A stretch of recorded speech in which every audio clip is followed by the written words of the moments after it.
Alléluia. Acclamez le roi de gloire. Merci Jésus. Ta présence est là pour nous toucher. Son amour est là. Sa parole est là. Son esprit est là.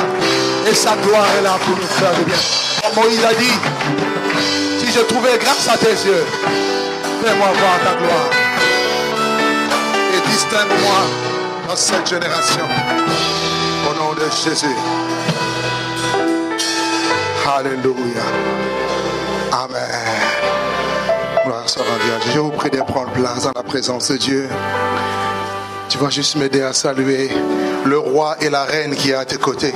Comme on nous a parlé tout à l'heure, je crois que nous allons changer l'appellation. Ça sera plus ton frère, ça sera le roi, ça sera la reine. Salut le roi, salut la reine. Dis-lui, bienvenue dans l'atmosphère du royaume. Dis-lui, bienvenue dans l'atmosphère du royaume.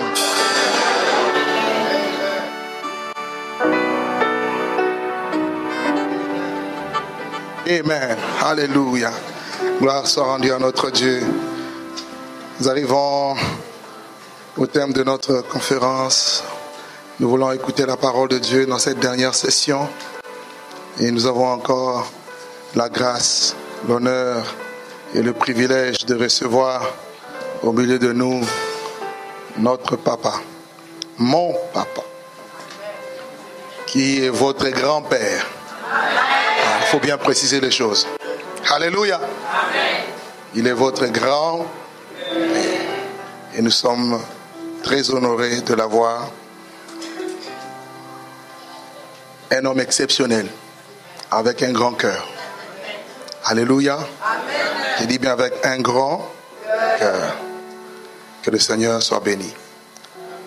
Nous acclamons ici, nous acclamons le Seigneur pour la vie de son serviteur, le pasteur Israël Sembe Loyer. God bless you.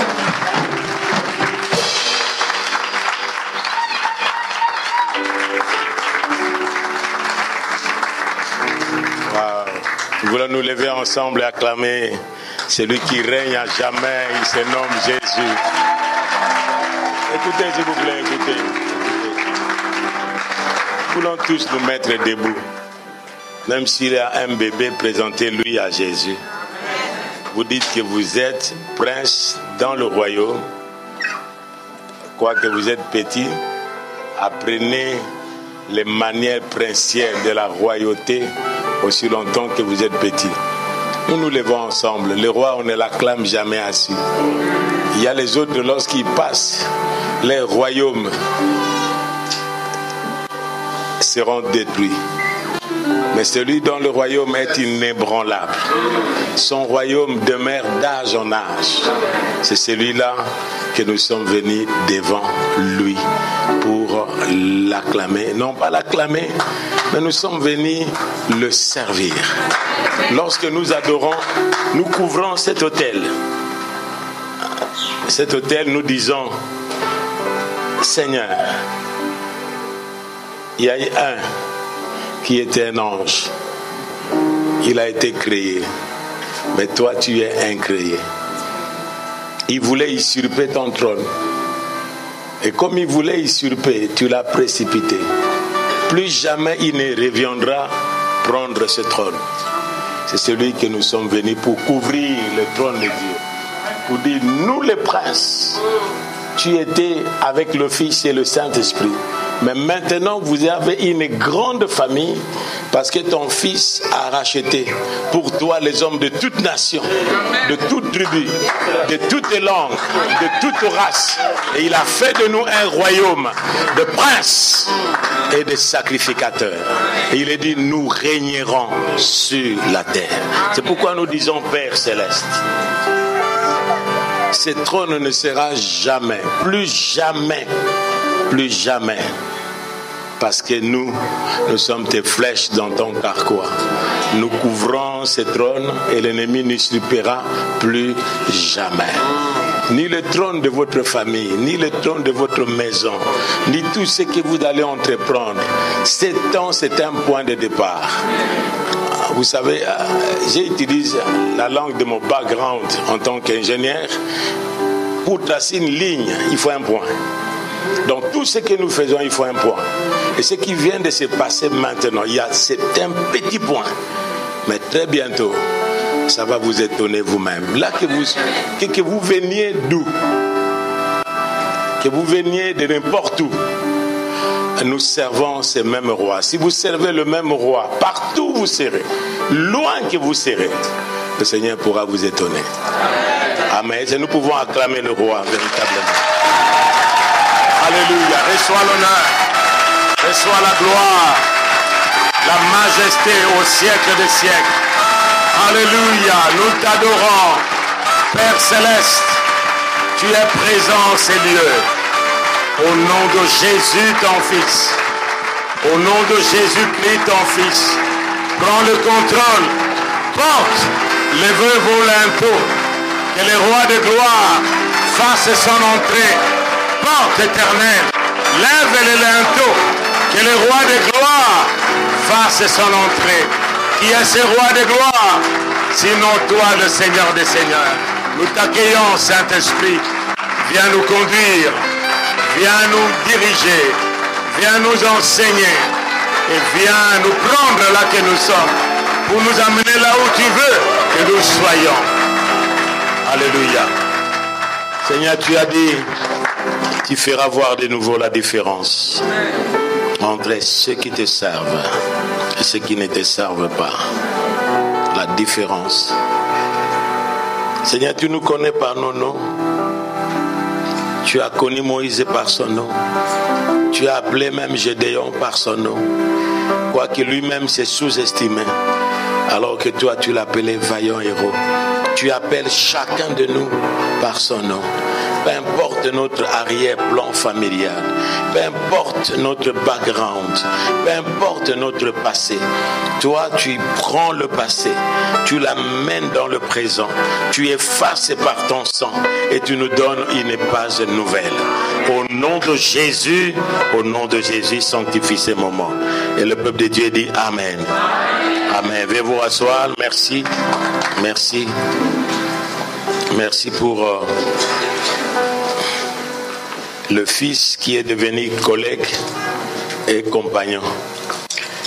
Vous savez, lorsque le fils grandit, je parle avec son frère qui est en United States. Il a vu quelque chose dans le Facebook pour les gens qui s'arrogent le droit de prendre le nom des gens et les placer dans son groupe sans l'autorisation. Alors il y a des gens qui m'ont placé dans les groupes sans mon autorisation. Et Josué m'appelle, Daddy, qu'est-ce que je suis en train de voir? J'ai dit, quoi Josué, qu'est-ce que tu as fait? Daddy, je suis en train de voir ici, regarde. J'ai dit, Josué, moi, vous pensez vraiment que votre... Oui, j'ai douté de ça. Mais je crois que vous avez... J'ai dit, vous êtes de la génération digitale. Moi, je viens d'une génération qui envoyait des lettres dans la poste avec une morse. Mais vous êtes de la génération digitale. Mais vous connaissez ces histoires-là, comment manier. Quand on m'envoie un message, moi je renvoie, je mets plusieurs pays. Il a dit, ne mets plus que ça. Il faut envoyer individuellement. J'ai dit, merci beaucoup. J'ai dit, je ne serai plus dans le groupe. J'ai dit, les enfants, lorsqu'ils grandissent, ils nous sécurisent aussi. Amen. Ce n'est pas nous seulement qui vous sécurisons, mais c'est vous aussi. Là où on est là, je ne peux pas faire n'importe quoi. Parce que lorsque j'ai fait quelque chose, Douglas va apprendre de la France. Olela Bondole écoutanga va apprendre de l'Australie. Les autres vont apprendre de l'Inde. Les autres d'Amérique et d'Afrique. Mais qu'est-ce que je serai? Qu'est-ce que je deviendrai? Lorsqu'un arbre qui est élevé tombe, même les plus petits sont écrasés. C'est pourquoi il faut éviter. Il faut éviter. Lorsque vous marchez, il faut voir que vous n'êtes pas seul. Il y a une sécurité. Il y a un vieux qui était dans un supermarché. Alors, il a vu une jeune fille, vous savez, les jeunes filles qui ont leur jupe jusque-là. Et puis, le vieux était là avec sa femme. Et le vieux a couru vers sa femme. Viens. Il a embrassé. Oh, oh, comme tu es jolie. Et sa femme a dit, oui, mon mari, tu es beau. Et puis il a dit, mais qu'est-ce qui se passe, mon mari? Il a dit, vous savez, quand j'étais là, une jeune fille qui est passée là avec son truand pour prendre le quoi. J'ai vu aussi ici, c'est comme je te voyais toujours, c'est pourquoi je suis venu vous réitérer.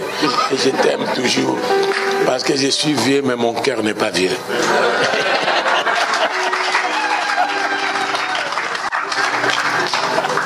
Amen. C'est pourquoi la Bible nous dit, garde ton cœur plus que toute autre chose, car de lui vient quoi? C'est source de la vie. Amen. Que le nom du Seigneur soit béni. Nous parlons sur le royaume des cieux et le royaume de Dieu, le royaume des cieux. De l'autre côté, parce que les Juifs ne voulaient pas nommer Dieu, ils voulaient cieux.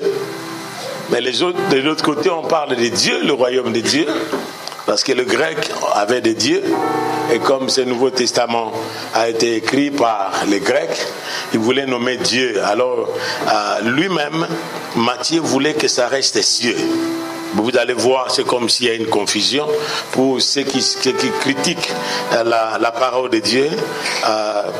Disons que la parole de Dieu contient beaucoup d'erreurs. Ce n'est pas des erreurs, mais c'est seulement le contexte culturel où on ne pouvait pas nommer Dieu. C'est pourquoi on parle du royaume des cieux. Et des fois, on parle du royaume de Dieu. Amen. Le royaume est au milieu de vous. Le texte de base pour ceux qui étaient là depuis le début, c'est toujours Luc 17, le verset 20 à 21. Les pharisiens, c'est une question. Les pharisiens qui posèrent à Jésus. Quand? C'est pas seulement les pharisiens, même les disciples ont posé à Jésus la même question dans Actes des Apôtres. Ça sera quand? L'homme cherche toujours les quand. Mais le Dieu que nous servons est en dehors des quand. Parce que lui est éternel. Amen. Gloire soit rendue à Dieu. Pour le texte de base, prenez seulement Luc chapitre 17. C'est le thème central. Mais nous partageons de ces sous-thèmes que nous disons le roi fils et son influence. On ne peut pas parler du royaume sans roi. Vous savez, ce n'est pas le royaume de Dieu, ce n'est pas comme nous avons vu Arafat.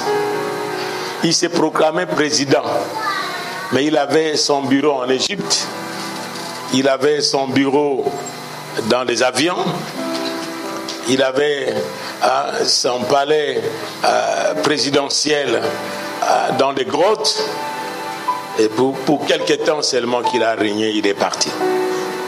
Mais c'est lui qui est le roi, il règne éternellement. Amen. Nous parlons du roi fils, parce qu'il n'a pas de roi, il n'a pas de royaume sans roi. Et ce que nous parlons ici, c'est pour que nous puissions ensemble voir les soubassements, les fondements du royaume de Dieu. Et pourquoi le Fils est-il appelé roi? Pourquoi? Il est le roi de ce royaume. Son Dieu a fait de lui roi et seigneur, au ciel, sur la terre et sous la terre. Pourquoi pas une autre planète? Pourquoi seulement la terre? Et nous avons parlé hier ensemble avec les autres dans les deux textes. Prenez mes deux textes que je partage, c'est Matthieu le chapitre 1er, le verset 1er,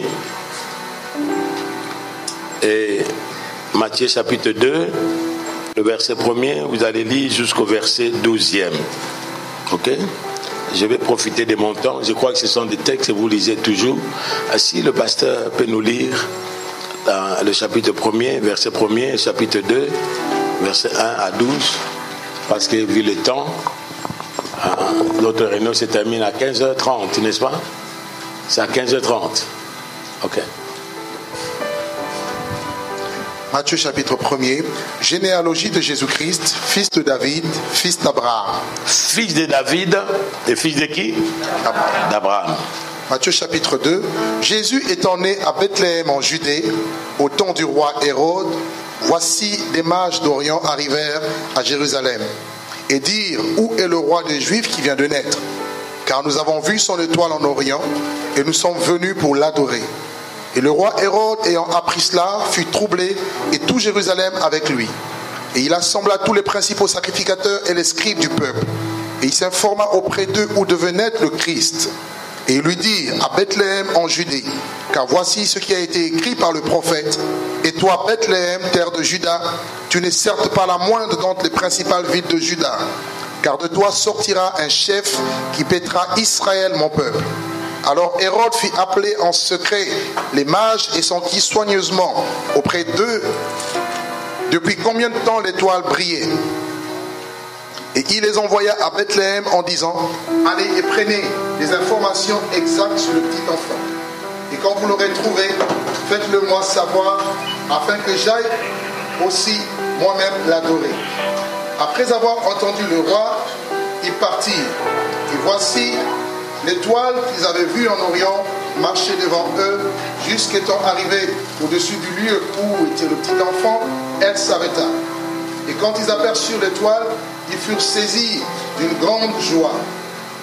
Ils entrèrent dans la maison et virent le petit enfant avec Marie, sa mère, se prosternèrent et l'adorèrent. Et ils ouvrirent ensuite leur trésor et lui offrirent en présent de l'or, de l'encens et de la myrrhe.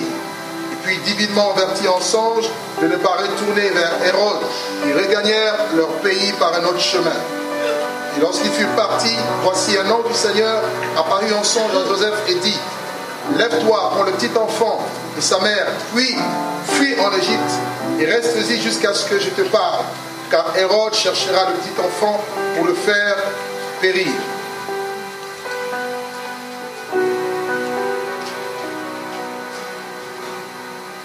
Verset 14. Joseph se leva, prit... Non, 12, ça va. Ok, merci. Ici, nous lisons au chapitre 1er la généalogie de Jésus-Christ, fils de David, fils d'Abraham. Pourquoi on remonte à David et à Abraham pour retracer? Parce que le soubassement même de Matthieu parle de Christ comme le roi, le Messie qui vient.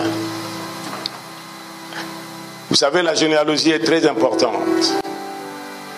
Nous ici, nous oublions lorsque nous écoutons certaines doctrines dans notre pays, ou d'écouter les gens qui vont jusqu'à dire le péché de péché de péché de, il se termine quelque part. Mais les autres péchés de ceux que vous ne connaissez pas, qui va résoudre ces problèmes? Parce qu'il y a les gens qui sont tombés dans cette histoire-là, qui est en train d'abriter, de détruire des familles. Il est vrai que le péché des parents peut affecter les enfants. Il est vrai. Mais la Bible nous dit que le péché des parents peut affecter les enfants jusqu'à 4e génération pour ceux qui ne craignent point Dieu. Mais Dieu bénit la génération d'un homme droit qui craint Dieu jusqu'à 1000e génération. Et Jérémie va dire plus tard, vous ne direz plus en Israël ces proverbes. Les parents ont mangé des raisins verts et les dents des enfants ont été agacés. Car chacun, toute âme qui pêche, c'est celle qui mourra. Amen. Amen. Amen. Je ne sais pas ici chez vous en Europe, mais chez nous là, aujourd'hui, il y a des familles divisées à cause de ça. La généalogie est très importante pour retracer la ligne.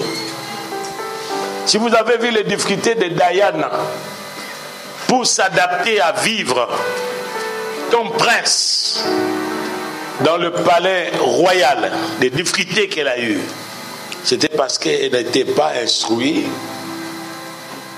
elle n'était pas élevée comme princesse. C'est la difficulté. Aujourd'hui même, la plupart de nous chrétiens, ça c'est le fondement de notre foi, le message de Christ aujourd'hui. Ce n'est pas je suis en train de voir votre élévation. Je suis en train de voir votre voyage. Qu'est-ce que les voyages? Je suis en train de voir votre élévation. Mais nous sommes déjà élevés. Il est dit qu'il nous a ressuscités ensemble. Il nous a fait asseoir ensemble dans le lieu céleste avec Jésus-Christ. L'élévation d'aujourd'hui n'est qu'une confirmation. Wow. Amen. Amen. La généalogie est très importante. Pourquoi? Parce que ici, même si on parle, Matthieu retrace l'origine de Jésus-Christ à travers ses ancêtres paternels de la lignée de Joseph. Selon la coutume juive, comme nous lisons au verset 16e ici, Jacob engendra Joseph, époux de Marie, de laquelle est né Jésus, qui est appelé le Christ, de laquelle est né Jésus. Il n'est pas dit que Joseph a engendré Jésus. Wow. Est-ce que vous avez vu ça? Est-ce qu'il est dit que Joseph a engendré? Mais pourquoi Joseph? Pourquoi Joseph? Pourquoi? Parce que retracé, bien que Joseph n'ait pas été le père biologique de Jésus, il n'était pas moins son père au sens légal du terme. Pourquoi? Parce que Dieu avait promis que le Messie serait un descendant d'Abraham et de David. Au sens légal du terme, Jésus est le descendant de David et d'Abraham. Amen. Au sens légal. Matthieu retrace la généalogie de Jésus en remontant jusqu'à ces deux hommes afin de montrer aux Juifs que d'un point de vue généalogique, Jésus avait les origines nécessaires, les qualifiant pour être le Messie promis. C'est ça le but. Pourquoi Abraham? Nous avons parlé hier d'Abraham et tout à l'heure là nous allons aborder David. Pourquoi Abraham? Dieu a promis à Abraham, lorsque son père est mort dans un lieu qu'on appelle Charan, Abraham a quitté Mésopotamie, païen comme vous et moi autrefois. Il a quitté Ur des Chaldées. Il a suivi les croissants fertiles parce qu'ils étaient des bouviers, des éleveurs, et ils sont arrivés dans un endroit qu'on appelle Charan. Charan, dis avec moi Charan. Un lieu de petits résultats, de petits fruits. Un lieu où il y a la sécheresse. Là où il y a la mort. Et son père est mort là. Et quand il est mort, Dieu se montre à Abraham et lui dit, quitte ta nation. Vous connaissez l'histoire. Quitte ta maison. Je vais t'amener dans un autre pays. Et là, je rendrai ton nom grand. Et tu seras une source de bénédiction. Et toutes les familles de la terre, les nations de la terre, seront bénies en ta postérité. Abraham est parti. Il est parti par obéissance. Dis avec moi, obéissance. Il est dit que l'obéissance vaut mieux que le sacrifice. Le premier principe que nous trouvons, c'est l'obéissance d'Abraham. Il a obéi à Dieu. Il a quitté. Et nous le voyons encore dans l'épreuve de son fils Isaac, l'unique. Pour que la bénédiction de Dieu atteigne toutes les nations par Abraham, il a fallu quelque chose. L'enfant promis est venu à la vie. Et Dieu lui demande cet enfant. Et à l'époque, les dieux de Mésopotamie, de Proche-Orient, ils sacrifiaient toujours les premiers-nés. Toujours les premiers-nés. Vous savez l'histoire d'un roi qui a bâti Jéricho par le sacrifice de son premier fils. Et aussi quand il a posé les battants de porte par le sacrifice de son dernier fils. Et aujourd'hui, ces mêmes pratiques se font dans l'occultisme. dans les sociétés secrètes, des personnes qui, on vous demande de donner le nom de vos enfants, des membres de votre famille, et vous commencez à voir un à un mourir, et vous allez vous demander, mais qu'est-ce qui se passe? Mais vous avez déjà donné le nom. C'est comme un qui était dans un pouvoir quelque part en Afrique. Lorsqu'il a commencé à voir ses enfants mourir un à un, il a dit, ah non, nous ne sommes pas entendus comme ça. Ah ouais, vous n'êtes pas entendus comme ça? C'est comme ça. Et Abraham n'a pas dit à sa femme, par obéissance, il amène son fils qui lui pose la question, Daddy, je vois le bélier, je vois le bois, je vois le feu, le couteau, mais où est le sacrifice? Abraham prophétise, Dieu se pourvoira. Que Dieu se pourvoie. Dieu se pourvoira. Et quand il arrive, il place son enfant. La Bible nous dit qu'il a levé seulement son couteau. Et Dieu lui a dit, Abraham a fait, il voulait tuer son fils. Par son obéissance. Il n'a pas fait, il n'a pas fait semblant de le faire. Mais il a fait réellement. Et Dieu a vu son cœur obéissant. Dieu a dit, non, arrête Abraham.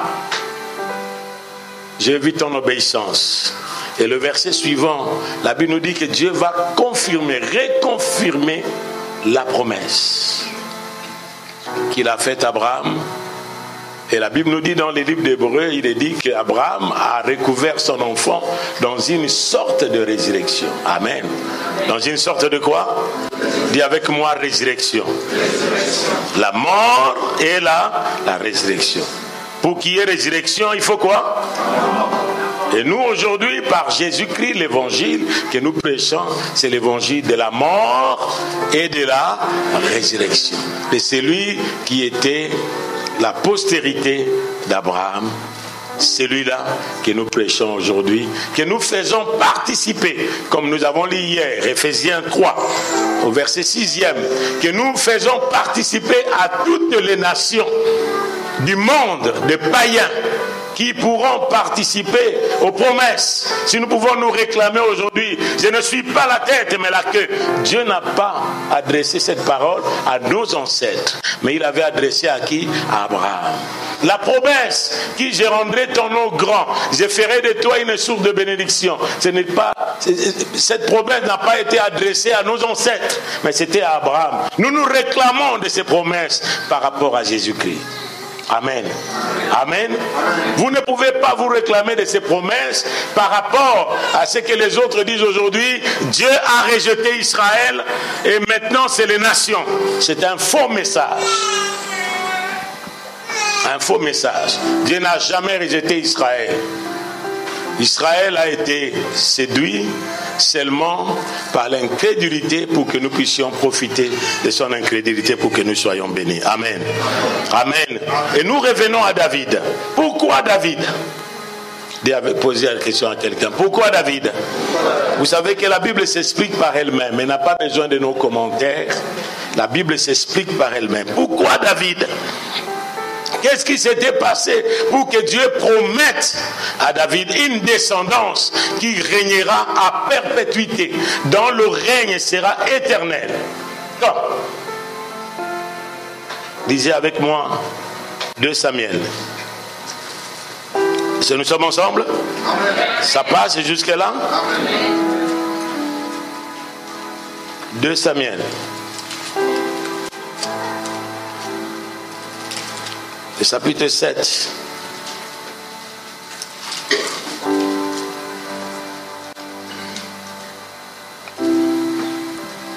C'est là où David va entrer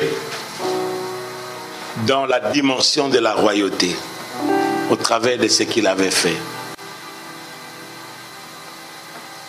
Le verset 1er. Lorsque le roi habita dans sa maison et que l'Éternel lui y donnait le repos après l'avoir délivré de tous ses ennemis et tous les ennemis qui l'entouraient, il dit à Nathan, le prophète, Vois donc que j'habite dans une maison de cèdre. Soulignez bien la maison de cèdre. Et l'arche de Dieu habite au milieu de quoi? D'une tente. Nathan répondit au roi, va, fais tout ce que tu as dans le cœur, car l'Éternel est avec toi. La nuit suivante, la parole de l'Éternel fut adressée à Nathan. Va dire à mon serviteur David, ainsi parle l'Éternel. Est-ce toi qui me bâtiras une maison pour que j'en fasse ma demeure? Mais je n'ai point habité dans une maison depuis le jour où j'ai fait monter les enfants d'Israël hors d'Égypte jusqu'à ce jour. J'ai voyagé sous une tente et dans un tabernacle, partout où j'ai marché avec tous les enfants d'Israël, et j'ai dit un mot à quelqu'une des tribus d'Israël à qui j'avais ordonné de paître mon peuple d'Israël. Et je dis, pourquoi ne me baptisez-vous pas une maison de cèdre? Maintenant tu diras à mon serviteur David. Mettez votre nom. Maintenant tu diras à qui? Mettez votre nom, nommez votre nom, c'est votre nom. Il faut le nommer. Vous ne savez pas la suite de ce qui va se dire. Si vous ne nommez pas votre nom, vous ne bénéficierez pas de ce qui va se dire à la suite, parce que la même promesse qui a été faite à David nous concerne nous aussi, parce que nous sommes un sacerdoce royal. Waouh! Allez dire à mon serviteur David, mettez votre nom, mon serviteur Israël. Ainsi parle l'Éternel des armées. Je t'ai pris au pâturage derrière le brebis, pour que tu fasses chef sur mon peuple, sur Israël. J'étais avec toi partout où tu as marché. J'ai exterminé tous tes ennemis devant toi. Et j'ai rendu ton nom grand, comme le nom des grands qui sont sur la terre. Ne cherchez pas la grandeur. La grandeur est dans ce qui va se suivre. Vous êtes déjà grand. J'ai donné une demeure à mon peuple, à Israël. Je l'ai planté pour qu'il soit fixé et ne soit plus agité, pour que les méchants ne l'oppriment plus comme auparavant. Et comme à l'époque où j'avais établi les juges sur mon peuple d'Israël, je t'ai accordé du repos en te délivrant de tes ennemis. L'Éternel t'annonce. Waouh, ce que j'aime, il a dit, l'Éternel t'annonce qu'il te créera une maison. Lui voulait bâtir une maison, mais l'Éternel va lui faire quoi? Lui créer une maison. Quel contraste. Vous voulez bâtir, mais Dieu va vous créer, parce qu'il crée encore aujourd'hui. Il continue à créer aujourd'hui.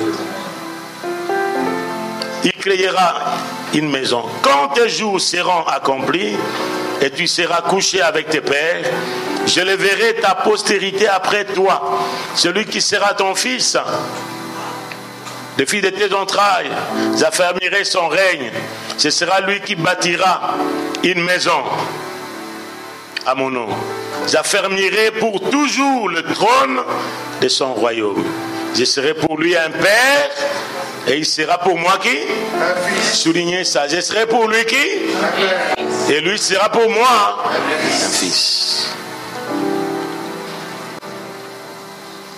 S'il fait des mal, je le châtierai avec la verge des hommes et avec les coups des enfants des hommes. Mais ma grâce ne se retirera point de lui, comme je l'ai retiré des sols que j'ai rejetés devant toi. Ta maison et ton règne seront pour toujours assurés. Ton trône sera pour toujours affermi. Ma question est la suivante. Où est aujourd'hui le trône de David? Où se trouve aujourd'hui le royaume de David que Dieu a promis pour toujours? Ça se trouve où? Est-ce que Dieu a menti? Parce qu'aujourd'hui, lorsque vous allez en Israël, il y a un président, il y a un autre qui vient de mourir. Il y a un premier ministre, un président, comment il s'appelait? Simon Peres. Il vient de mourir. Ils ont un président, ils n'ont pas de roi. Est-ce que la promesse de Dieu a failli? Non, la promesse de Dieu s'est accomplie. Amen. C'est pourquoi ici nous voyons, on commence la généalogie de Christ par l'obéissance, par la reconnaissance. Dis avec moi reconnaissance. Pour Abraham, c'était l'obéissance. Pour David, c'est la reconnaissance. Vous savez, la Bible nous dit, soyez reconnaissants. L'ingratitude aujourd'hui est le lot de tout le monde. Nous voyons des foyers détruits à cause de l'ingratitude. L'homme et la femme qui se disaient « Oh, je t'aime » jusqu'à ce que la mort nous sépare. Et ils sont là devant le pasteur, devant le serviteur de Dieu. Excusez-moi s'il vous plaît.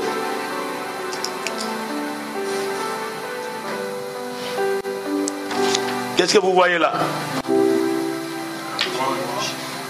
Qu'est-ce que vous voyez? Ok? Mais qu'est-ce que ce point par rapport à la dimension de la fête? Hein? Petit, donc. Est-ce que les choses qui amènent la séparation des frères, les divorces, et ce sont des choses de grandes? Des fois, ce n'est pas des choses que la Bible nous enseigne, que la Bible interdit. On se sépare. Il y a le divorce. Non, je ne saurais plus vivre avec cette personne. Il devient une personne non grata. Non, on ne peut pas vivre avec lui. Non. Tu ne le regardes même pas. Et pourquoi tu dis ça? Parce que tu as trouvé ailleurs. C'est pourquoi, moi, si j'étais un homme et une femme, ou une femme, et je ne le suis pas, je suis un homme. Lorsque quelqu'un vient qui me dit, voilà, moi j'ai été, nous devons savoir pourquoi il était parti. Celui qui brise le cœur continuera à briser le cœur. Et celui qui a été brisé, son cœur doit être restauré. C'est pourquoi le Seigneur Jésus-Christ a dit, l'Esprit du Seigneur est sur moi. Il m'a oint pour faire quoi? Il n'a pas dit pour chasser des démons le premier, mais pour guérir le cœur brisé. Soyez guéris ce soir, soyez guéris cet après-midi. Que votre cœur soit guéri. S'il y a eu des choses qui se sont passées dans votre vie, vous êtes guéris. Amen. Vous êtes guéris lorsque vous entrez dans le royaume de ce roi-là. Où il dit, si quelqu'un est en Christ, le roi, il est une nouvelle création. Les choses anciennes sont passées. Voici, toutes choses sont devenues comment? Nouvelles. Et on ne peut pas acclamer le Seigneur. Toutes choses sont devenues nouvelles. Et nous soulignons pour David la gratitude. Nous sommes dans un monde d'ingratitude. D'ingratitude lorsque vous écoutez quelqu'un raconter des histoires de médisance sur la personne qui a vécu avec lui. On lui colle dans sa peau des choses qu'il n'a pas faites. Mais il ne faut pas faire. Il ne faut pas t'en faire de toutes ces choses. Nous avons celui qui nous justifie. Il est celui qui me justifie est proche. Il vous justifiera. Amen. Et il nous justifie parce qu'il a justifié son fils en le ressuscitant d'entre les morts. Il a justifié que sa mort à la croix n'était pas une défaite. C'était la victoire. Où la Bible nous dit, si le roi de ce monde savait, il n'aurait pas crucifié le roi de gloire. Satan a commis la plus grande bévue de sa carrière démoniaque en tuant Jésus. Amen. Dis avec moi reconnaissance. Vous savez la reconnaissance, frères et sœurs. David pouvait dire, mon âme bénit l'Éternel, n'oublie aucun de ses bienfaits. car tu es celui qui me pardonne de tous mes péchés et qui me guérit de toutes mes maladies. La reconnaissance. Même si les hommes ne peuvent pas être reconnaissants, Dieu sera reconnaissant. Dieu sera reconnaissant et il vous récompensera au-delà de ce que vous imaginez et pensez. Amen. Alléluia. S'il est le Fils, il a dit, il sera pour moi un fils. Et moi, je serai pour lui qui? Un père. C'est pourquoi il y a des autres qui ont la difficulté quand Jésus appelle Dieu son père. Mais pourquoi vous avez des difficultés? Si lui-même a dit qu'il a un père, toi tu vas changer quoi? Tu vas changer quoi? Avec des doctrines narcotiques qu'on ramasse par-ci par-là. Nous devons revenir à la parole de Dieu. Amen. Amen. Fils de David. Son royaume est éternel. Nous le trouvons dans le livre de Daniel. Lisez avec moi Daniel, chapitre 7. Nous parlons du roi et son influence. Daniel.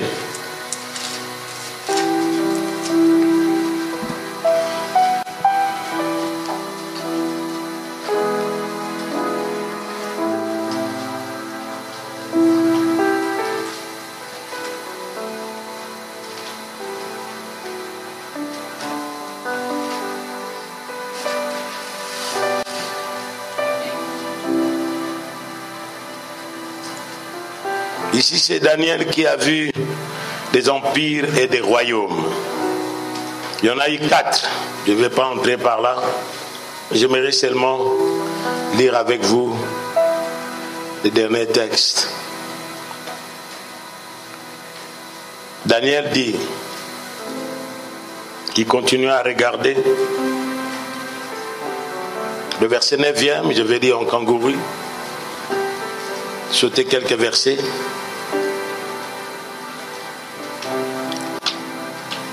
Oh, sorry.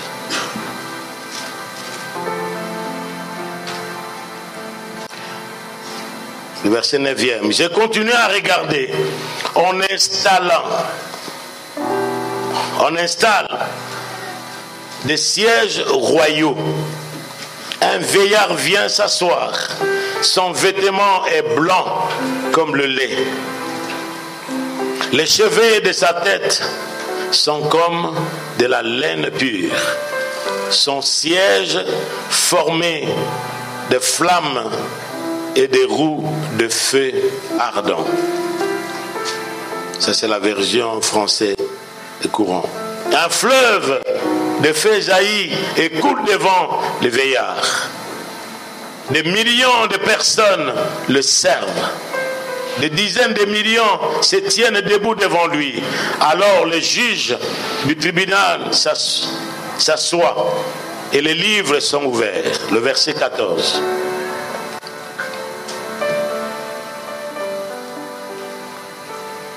Verset 13. Je continue à regarder ce qui m'apparaît pendant la nuit, un être semblable à un homme.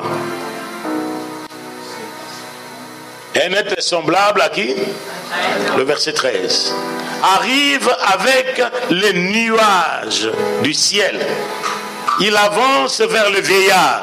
Il avance vers qui? Et il est conduit devant lui. Il reçoit la puissance, la gloire, le pouvoir. Qui reçoit? Ce n'est pas le vieillard qui reçoit. C'est celui-là qui s'avance comme un homme. Qui avance, qui va vers le vieillard, qui reçoit la puissance, dis avec moi la puissance, la gloire, le pouvoir d'un roi. Waouh! Alors les gens de tout le peuple, dans notre version de toutes les nations, de tous les pays, et parlant toutes les langues, se mettent à les servir. Sa puissance est une puissance qui dure toujours et qui n'aura jamais de fin. son royaume ne sera jamais détruit. Et nous disons Amen. Est-ce qu'on ne peut pas acclamer ce roi que nous servons? Ça, nous voyons dans l'Ancien Testament déjà. Dans l'Ancien Testament déjà, Daniel voit. C'est ce qu'Apocalypse va confirmer. Il voit ce roi qui avance, qui a la puissance. C'est pourquoi on ne cherche pas seulement la puissance, comme il est écœurant aujourd'hui lorsque quelqu'un, un féticheur, va sortir à la télévision et il va dire: aujourd'hui les pasteurs, tous vos bishops, tous vos quadribishops viennent chez moi et c'est moi qui les intronise, qui leur donne le pouvoir. Un occulte. Comment vous pouvez aller vers une créature alors que vous servez? Ah, Seigneur Jésus. Vous servez celui qui a tout pouvoir et qui a déclaré lui-même: tout pouvoir m'a été donné au ciel, sur la terre et sous la terre. Et nous allons chez lui aujourd'hui. Même des masses de gens viennent. Toutes masses ne sont pas les masses de Dieu. Toute masse n'est pas forcément la masse de Dieu. Mais lui-même a dit: lorsque je serai élevé au ciel, j'attirerai tous les âmes à moi. Si lui attire, vous êtes réellement attirés. Les chants: attire-moi à toi, Seigneur. Que ça soit le Seigneur qui attire, que ça soit pas l'occultisme. Il a tout pouvoir et sa domination est une domination éternelle. Et la Bible nous dit que les veillards, verset 18, après eux, le peuple qui appartient à Dieu. C'est qu'ici, ce n'est pas seulement le roi, mais écoutez, après le roi a des sujets. Le roi n'est pas roi s'il n'a pas de sujet. Amen. Le verset 16 nous dit: je m'approche de quelqu'un qui se tient là et je lui demande: qu'est-ce que tout cela signifie vraiment? Et il me donne cette explication. Les 4 bêtes énormes représentent 4 rois qui apparaîtront sur la terre. C'est-à-dire, ils vont apparaître dans notre temps. Après eux, le peuple qui appartient au Dieu très haut recevra un pouvoir royal. Waouh! Vous recevrez quoi? Le peuple qui appartient à qui? Nous avons un pouvoir royal qui gardera sans fait et pour toujours. Ce n'est pas seulement lui qui a tout pouvoir. Mais tapez à quelqu'un. Est-ce que vous appartenez à Dieu? Tapez quelqu'un comme ça sur ses épaules. Vous appartenez à Dieu? Tapez quelqu'un de ma part. Est-ce que vous appartenez à Dieu? Tapez quelqu'un. Vous appartenez à Dieu? Et dis-lui: tu es dangereux. Dis-lui: tu es dangereux. Là que vous me regardez.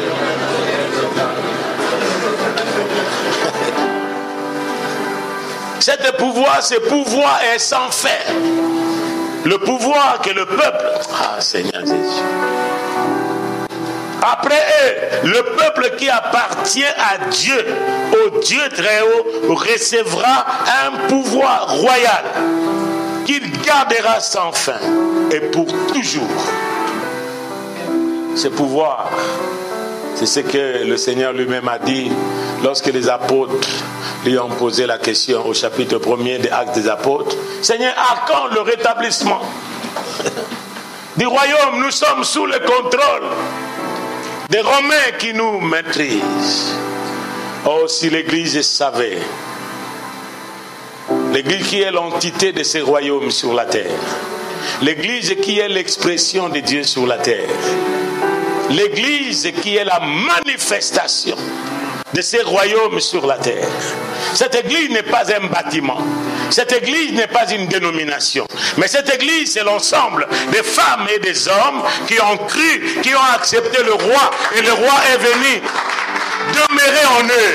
Comme dans Jean, chapitre 14, il a dit que c'est lui qui m'obéit, qui garde ma parole. Moi et mon Père.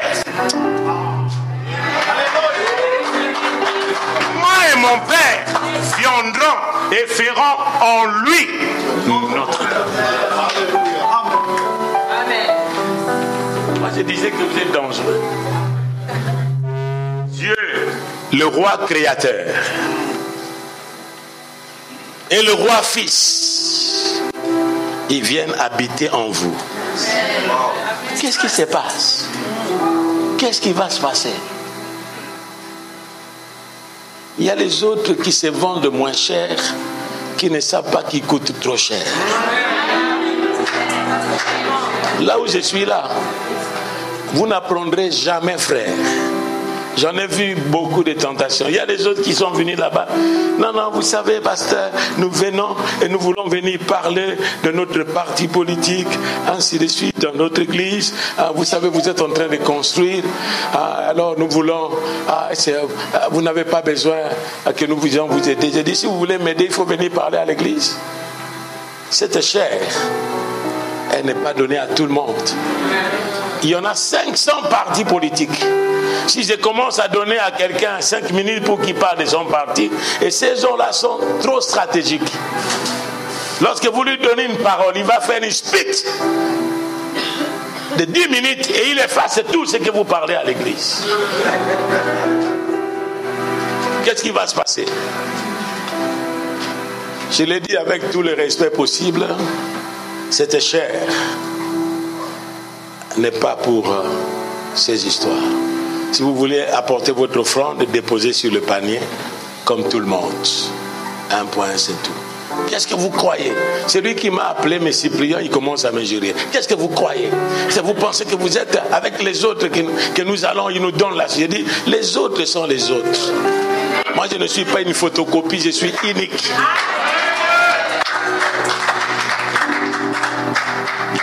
Je ne vais pas citer le nom. Il y a un même qui est venu à l'époque. Parce que mon ami qui est le sénateur américain, qui est pasteur, était venu. Il a appris. Parce que sa femme, vous savez, il y a certaines personnes qui cherchent l'influence partout. Parce que sa femme travaille comme secrétaire. C'est ces sénateurs-là. Comme moi je vais, c'est sa femme qui me rejoint au bureau de ces sénateurs pasteurs. Et je le regarde, on me dit que c'est la femme d'eux. Mais au pays, il est grand. Et quand il vient comme les gens qui cherchent toujours pour chercher à alourdir les carnets d'adresse derrière les gens. J'ai dit, mon carnet d'adresse n'est pas donné à tout le monde. Non, on ne peut pas. Vous savez, il y a certaines relations qu'il ne faut pas donner à tout le monde. Sinon, ils vont usurper.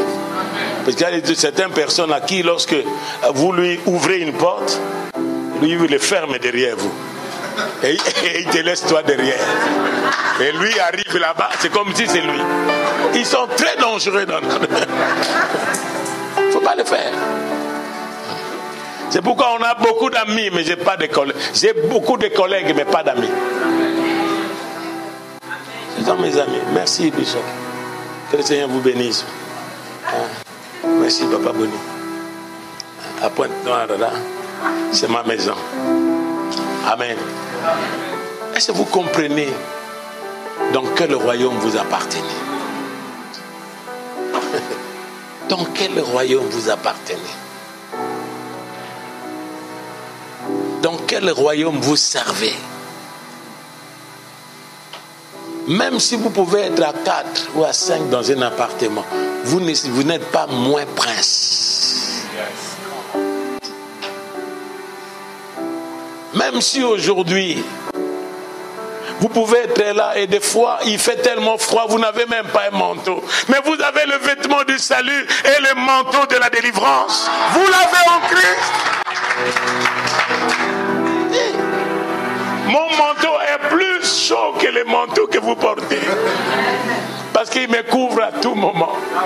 Et quand les disciples ont posé cette question, Seigneur, à quand le rétablissement? Il a dit, ce n'est pas votre problème.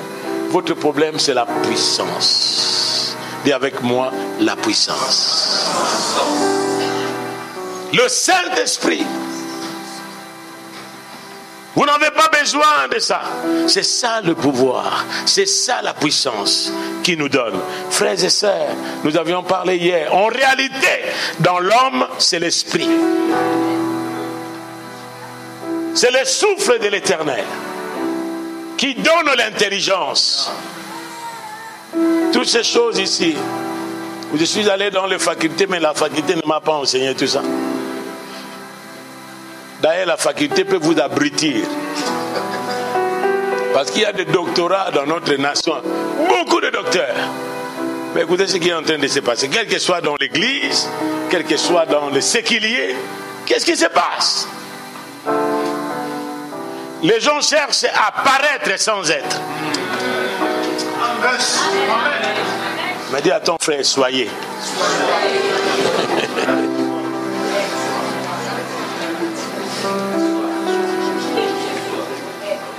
Ici dans notre famille, nous ne cherchons pas à paraître, mais nous sommes là. Nous serons là. Et nous serons là jusqu'à son retour. Pourquoi? Parce que nous ne diminuerons jamais. Parce que lui-même a dit qu'après cela, le peuple qui appartient à Dieu, très haut, recevra un pouvoir royal qu'il gardera sans fin et pour toujours. Ici en France. Je suis venu nous dire que comme nous appartenons à cette tribu royale, le tribu de Juda, cette tribu des adorateurs, ils campaient toujours vers l'est. C'est là le lieu du soleil levant qui nous a visités d'en haut, qui donne l'espérance aux désespérés. C'est lui-là que nous servons. Amen. L'adoration nous élève au-dessus des circonstances. Que Dieu vous bénisse, ma fille. Qu'il vous bénisse, je prie pour toi jour et nuit. On ne peut pas parler aussi de Darlene. Vous savez, chez nous, les gens montent dans l'adoration et quelques minutes après, ils s'étiolent comme des châteaux de cartes. Pourquoi? Parce qu'ils n'ont pas compris le soubassement de leur adoration. Vous savez, lorsque la louange n'a pas un objet, ça revient à vous-même. Ça crée une effervescence. C'est pourquoi vous voyez la plupart de ceux qui chantent dans le monde, même en Christ, sans objet de leur adoration et de louange, ils deviennent pervers, impudiques, immoraux, à cause de ça. Parce que ça vient comme un boomerang qui vous revient et vous commencez à vous donner la gloire. Et lorsque vous vous donnez la gloire, Dieu ne partage jamais sa gloire avec une personne. Jamais. Jamais. Ne prenez jamais la gloire de Dieu. Jamais la gloire de Dieu. Jamais. C'est pourquoi, frère, même si le Seigneur va se servir de vous, la plupart d'entre vous, vous serez comme des flammes de feu ici en Europe. La plupart d'entre vous, quel que soit femme ou homme, le Seigneur ne regarde pas la puissance, cette force, ces pouvoirs. Ne regarde pas la jupe, le pantalon, mais il regarde le vase.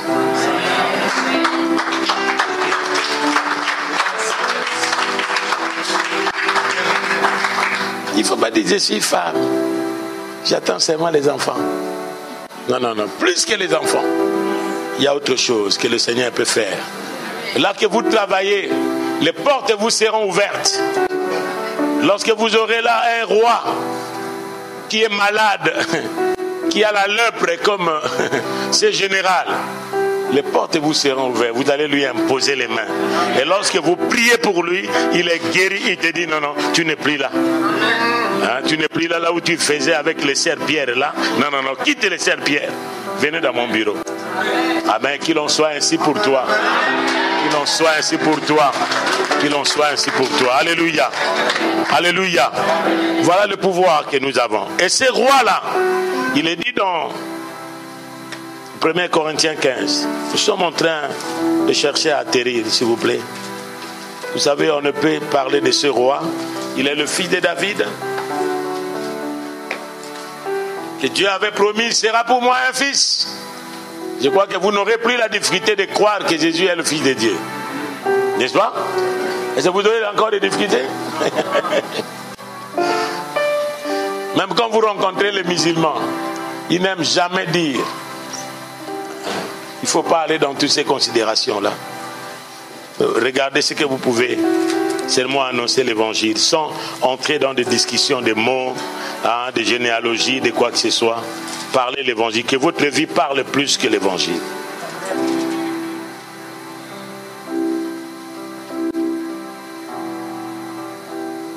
Le verset 24, 1 Corinthiens 15. Ensuite viendra la fin.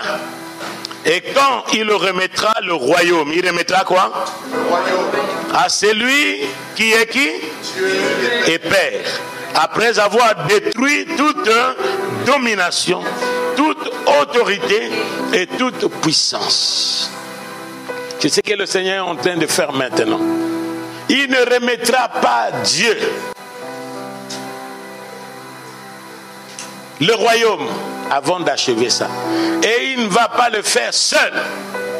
Il le fait avec nous. C'est pourquoi il est dit, allez et faites de toutes les nations mes disciples. Il a dit, tout pouvoir m'a été donné au ciel, sur la terre et sous la terre.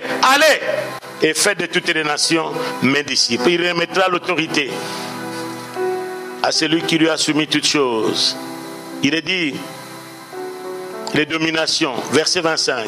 Car il faut qu'il règne jusqu'à ce qu'il ait mis tous les ennemis sous ses pieds. Tapez les pieds comme ça.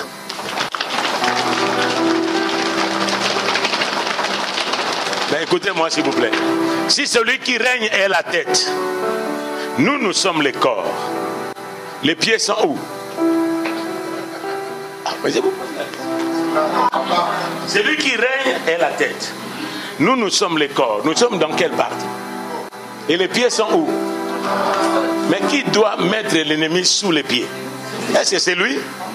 C'est qui? Alors tapez bien les pieds. Levez-vous et tapez bien les pieds comme ça. Levez-vous là que vous êtes. Vous n'avez pas besoin à vous. Hein? C'est là qu'il a mis, il faut qu'il mette tout sous les pieds. Et le pied de qui? De nous. Mais pourquoi tu as la dépression mentale? Pourquoi tu passes des nuits sans dormir? Pourquoi tu dois mourir avant le temps? Pourquoi tu dois aller avant que le Seigneur ne t'appelle? Vous partez. David a dit, je ne mourrai point, je vivrai et je raconterai les œuvres du Seigneur. Même si les médecins ont déclaré, moi je ne mourrai point, je vivrai aussi longtemps que je n'ai pas encore accompli les desseins de Dieu. La Bible nous dit que David, après avoir accompli les desseins de Dieu, il mourit. Toi tu vas mourir pourquoi? Tu vas mourir pourquoi? Asseyez-vous. Tu vas mourir pourquoi? Tu vas mourir pourquoi? Il faut qu'il mette. Il dit, et le dernier ennemi qui sera détruit, c'est quoi? C'est la mort. Et Dieu, en effet, a tout mis sous ses pieds. Sous les pieds de qui? De Christ et de l'Église. C'est pourquoi l'Église est appelée le Christ. Comme Christ est le Christ avec le corps n'est pas séparé. Est-ce que quelqu'un m'entend s'il vous plaît? Le corps est la tête. Il n'y a pas de tête sans corps. Il n'y a pas de corps sans la tête. C'est que quand Dieu appelle le Christ, vous êtes dedans.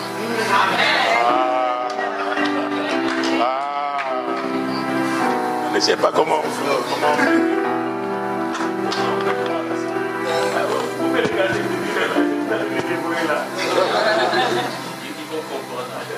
Je suis en train de prier pour que ce qu'on est en train de parler, vous savez que cette conférence m'a béni moi-même dans l'avion.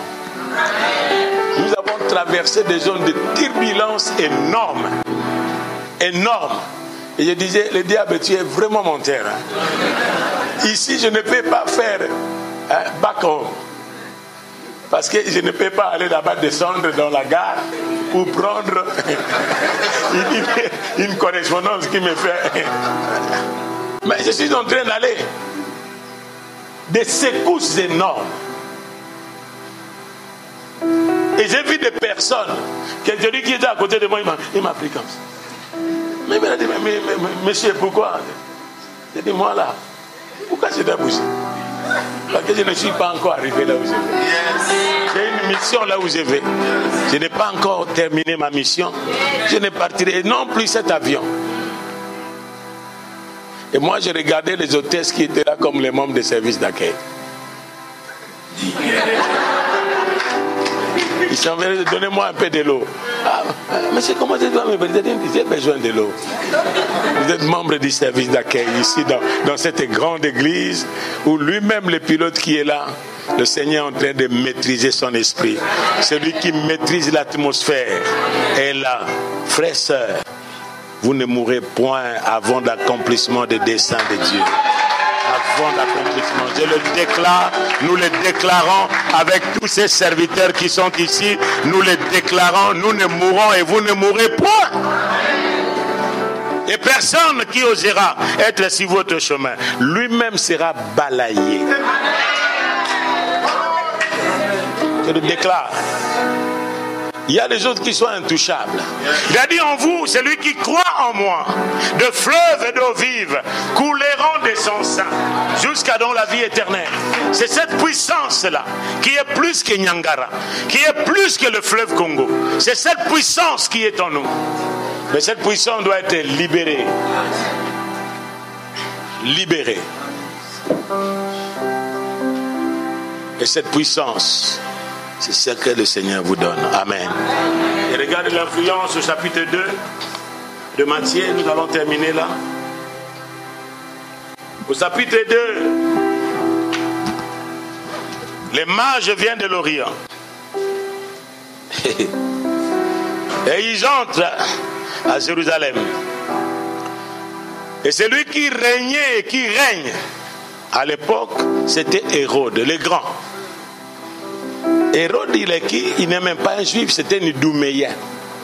Dis avec moi, Idouméen. Et cet Idouméen-là qui régnait dans la Judée. Waouh! Comment un Idouméen peut régner dans la Judée? Comment? Frère, cette Bible ici, vous avez trouvé chez vous aussi Hérode qui était là. C'est Hérode. Il régnait en Judée. La tribu royale, il régnait là. Lorsque vous avez Édom, vous allez voir qu'il est entouré de la tribu de Juda, n'est-ce pas ça? Lui est là, mais entouré de la tribu de Juda. Dans votre géographie, vous ne voyez pas. Tout ce qu'on place dans nos Bibles sont très importants. Vous qui avez des Bibles, moi je marche avec celui-ci, toujours. Je ne laisse pas celui-ci parce que celui-ci peut tomber en panne là. Il n'a pas de charge. Mais celui-ci ne sera jamais déchargé. Et là, la Bible nous dit qu'un Idouméen vient régner en Juda, la tribu royale. Et il apprend par les mages qui vient à l'extérieur. Frères et sœurs, vous êtes dans la diaspora. Peut-être vous êtes une bénédiction pour votre famille. Non pas seulement aller envoyer 100 euros, mais vous pouvez envoyer plus que 100 euros. La prière.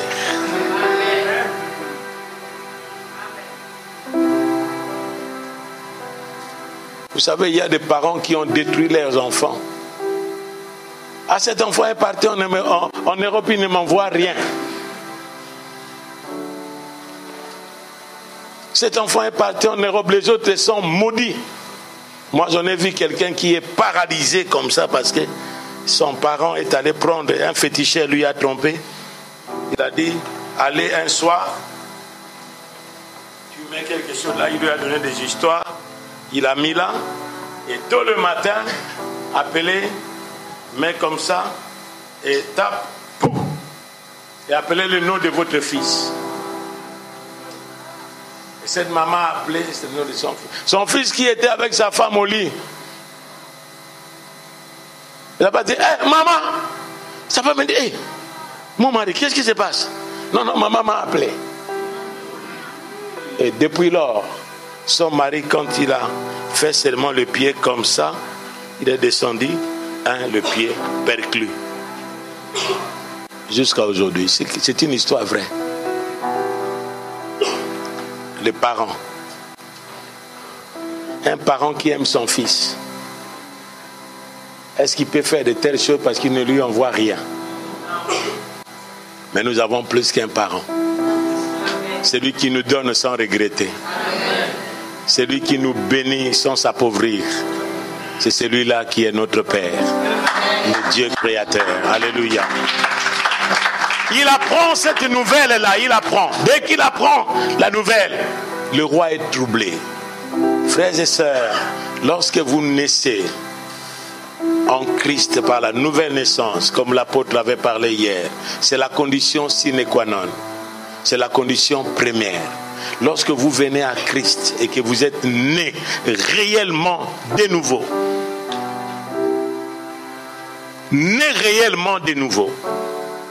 vous devenez un wanted, un recherché dans le royaume des ténèbres.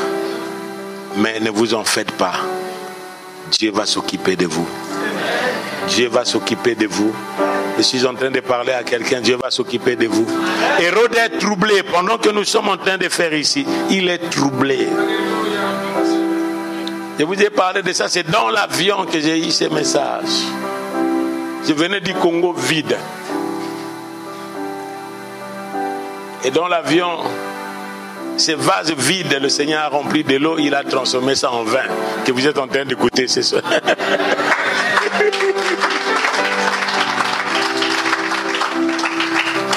Il y a ceux qui seront troublés, mais ne vous en faites pas. Avec ce qui va se passer ici, ils n'apprendront pas seulement la conférence, mais ils apprendront que nous avons acheté des concessions. Ils vont apprendre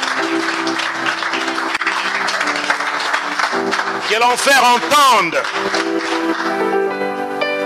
entende un sanctuaire sera érigé ici en France en l'honneur à l'Éternel. Mais vous allez me dire d'où viendra l'argent? L'or et l'argent lui appartiennent. Il va le mettre dans vos mains, à vous qui êtes ici. Vous allez prospérer dans ce que vous allez faire énormément plus qu'avant. Écoutez-moi bien, pour le moment je ne prie pas pour l'argent. Je ne prie pas pour l'argent. Comme vous me voyez là. Je prie pour que Dieu soit pleinement dans mon cœur. C'est ce que Dieu m'a dit. Il a dit, ne prie jamais. J'ai des enfants à scolariser. Mon fils est aux États-Unis. Il n'a pas de bourse. Mais il étudie. Il est en dernière année. Mes filles, il est en médecine. L'autre va, il fait le bâtiment et travaux publics. Il va faire les énergies renouvelables. L'autre va terminer l'année prochaine. Elle fait la biochimie. Mais comment scolariser les enfants? Il a dit, l'or et l'argent t'appartient. Vous êtes un nourricier. C'est moi le véritable papa de ces enfants. Je vais les prendre en charge. Il a dit, David a dit, j'ai été jeune. J'ai vieilli. Je ne vais plus les juste abandonner, ni sa descendance, mon Dieu, du pain. Mes enfants ne mendieront jamais du pain. Jamais. Mes enfants seront des signes de présage. Vous êtes des signes de présage, tant les enfants spirituels que les enfants biologiques. Hérode est troublé. Hérode est troublé. Un roi, vous savez, un petit enfant qui trouble le roi. Un bébé qui vient de naître, qui va troubler un grand roi qui règne. Qu'est-ce que le bébé va faire? Troubler. Troubler les gens là que vous êtes là. il y a les autres qui se sentiront troublés. Quand vous voyez un boss là, non, il est troublé. Mais soit, continue à faire ton travail. Allez chanter, chanter. Il règne à jamais. Il règne à jamais. Que Dieu vous bénisse.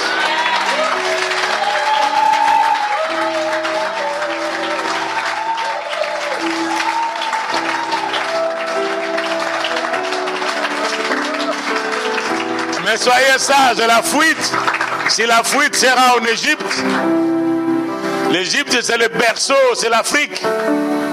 Aujourd'hui c'est l'ère de l'Afrique. Le Messie a fui.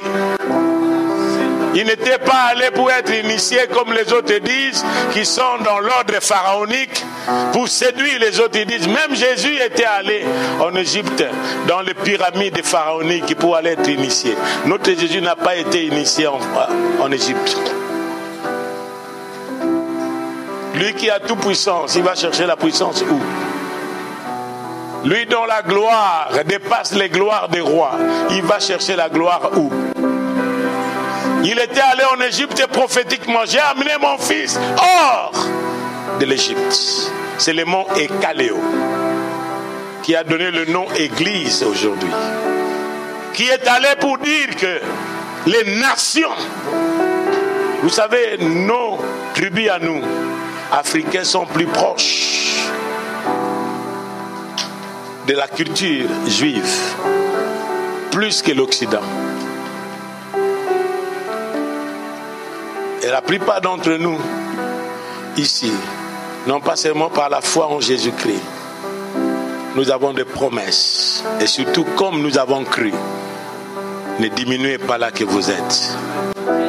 Comme Israël était allé en Égypte, il n'a pas diminué. Il s'est multiplié. Il est devenu si puissant. Soyez puissants en Europe. Soyez forts en Europe. Ne diminuez pas dans tous les domaines, non pas seulement spirituels. Et ne faites pas des églises, de nos assemblées, les synagogues des Congolais et des Africains. Touchez les Blancs. Touchez les autochtones de cette nation. Touchez les Français. Touchez-les par vos vies. Et un jour, que le préfet dira, est-ce que vous voulez chercher à acheter quelque part? Je crois qu'un Français sortira. Comme Joseph d'Arimathée, qui est allé chercher la tombe pour Jésus. On aura des Joseph d'Arimathée. On aura des Nicodème français. Nous les honorons dans l'église pour servir la cause du royaume. Levons nos mains et bénissons le Seigneur. Là où vous êtes à Rome, apôtres, n'ayez pas peur. N'ayez pas peur. Il y a une maison qui est construite ici, les 7 collines là-bas.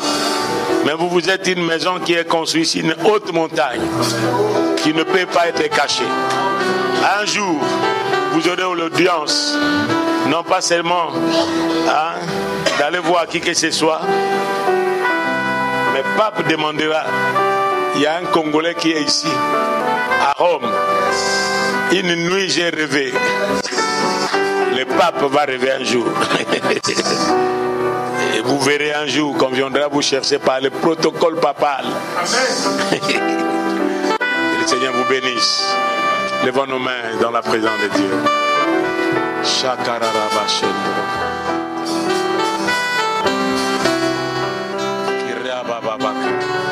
Règne Seigneur. Règne Seigneur. Règne Seigneur. Règne Seigneur. Règne Seigneur. Règne Jésus. Alléluia. Que le roi fils règne. Que le roi fils règne dans nos vies. Que le roi fils vienne dans nos vies. Il vous associe, il nous associe dans le pouvoir avec lui, qui est le roi de ce monde, qui partage le pouvoir avec ses sujets. Lui a partagé le pouvoir. Non pas seulement le pouvoir, il partage sa gloire. Je leur ai donné ma gloire, La gloire que mon Père m'a donnée. Il nous donne la gloire. Nous n'avons pas besoin de chercher les gloires qui viennent du monde. Nous n'avons pas besoin de chercher des puissances effervescentes. Des puissances effervescentes qui ne transforment pas de vie, qui ne transforment pas de cœur, qui ne transforment pas de vie. Nous voulons la puissance qui transforme, qui transforme, qui transforme les caractères, qui transforme des vies. La puissance qui transforme des vies, qui transforme des caractères. Riababa Shaka. Levez la main, nous ne sommes pas au spectacle. Quelque chose se passe dans votre vie. Il y a un point. Il y a un point. Il y a un point. Il y a un point de départ. Un point glorieux. Riaba Shaba. Un point. Le poids de sa gloire. Le poids de sa gloire descend. Le poids de sa gloire. Le poids de sa majesté. Le poids de sa majesté. Qui vient briser les jougs. Qui vient briser les chaînes. Qui vient ramener de la mort à la vie. Que les chaînes tombent. Que les malédictions soient brisées. Les paroles des hommes sur votre vie. Parce que vous êtes introduits dans le royaume.